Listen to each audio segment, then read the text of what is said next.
উনি সেটার জন্য সহযোগিতা করলেন। আর বাকিটুকু তো করেছেন এখন অ্যাডভোকেট সৈয়দ রেজওয়ানা হাসান চৌধুরী, উনি বাকিটুকু করেছেন। সুতরাং এখন আর ওই ওনার এই কথা ওর বরং এখন রেজানা দুইজনের হাসান কথা তো প্রমাণ বলেছে যে হওয়ার আগে নারী, যদি আপনি জাস্টিফাইড রেজানা হাসান যেটা বলেছেন নারীর ইস্যুতে, এখানে তো উনি জামাতের কথা বলেনি, মানে নারী ইস্যুতে যেটা বলা হয়েছে সেটা আসলে যেটা ইঙ্গিত করা হয়েছে সেটা তো দেখেন আপনার আপা, হেফাজতকে ওই যে ইঙ্গিত সে করা। তাহলে আপনি তো মনে করাই দিলেন সেই সেই সালাউদ্দিন কাদের চৌধুরীর কথাটা আপনি মনে করাই দিলেন। ওই যে স্পিকারকে বলছিল না যে মানে আমি কি অমুকে চোর বলতে পারি, বলে যে না এটা আপনি বলতে পারেন না, সংসদে এই ধরনের শব্দ বলা যাবে না, এক্সপেন্স করতে হবে।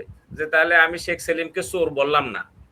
তো এখন রেজানা হাসান উনি জামাতের নাম উল্লেখ করে নাই, উনি বাদ রেখেছেন কি, উনি কথার ভিতরে একটা কথা বলছে যে সেই দল যদি এখন বিরোধী দলেও থাকে তবুও আমরা তাকে মেইন স্ট্রিম বা এই রাজনীতি করতে দেওয়া যাবে না। হ্যাঁ, নারীর এটি নিয়ে তো একটা এখন বিরোধী দল কারা, জামাত। দুই হলো যে উনি বলছে তাদেরকে আমরা মেইন স্ট্রিম রাজনীতি করতে দেই নাই, দায়িত্বহীন ভাবে উনি স্পষ্ট করে দায়িত্ব নিয়ে কথা বলেছেন।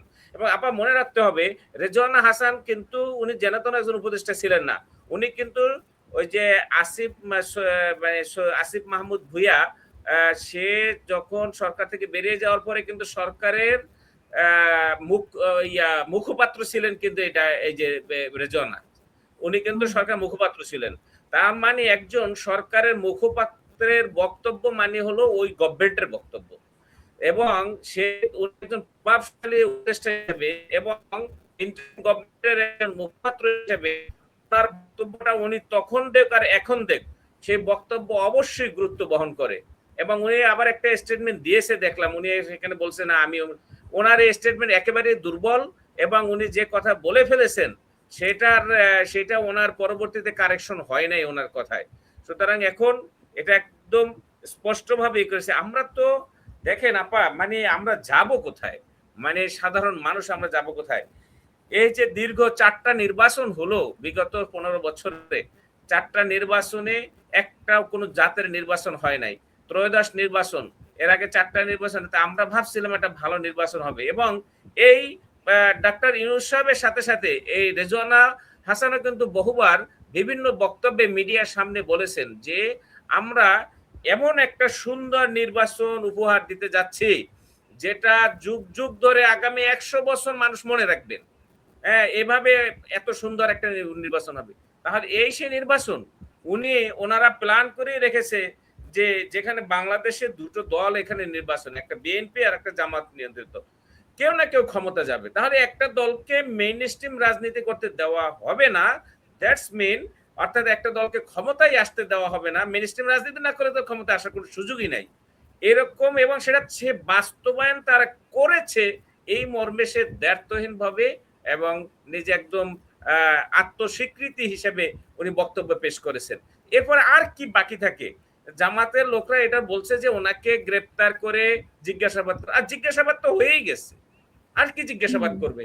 জিজ্ঞেস করার আগে তো উনি বলে দিয়েছেন যে ওনারা কি করেছেন।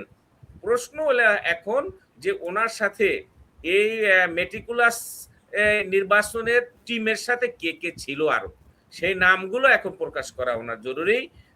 ওই যে আইসিটি মতো সাবেক সেনাপ্রধান ইকবাল করিমের মতো ওনাকেও জিজ্ঞাসাবাদ করলে হয়তো ওই নামগুলো পাওয়া যেতে পারে।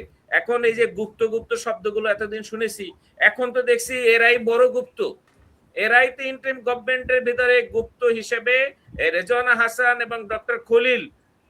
এরপরে ওই যে ভাই পাটোয়ারি ভাই বললেন ব্রিগেডিয়ার সাখাওয়াত সাহেব, তার বক্তব্য এখন যেমনি এখন বলতেছে বুদ্ধিজীবীর মতো, ভাবখানা এরকম যে উনি ইন্টারিম গভর্নমেন্টের মনে ছিলই না, অথচ সেও ছিল।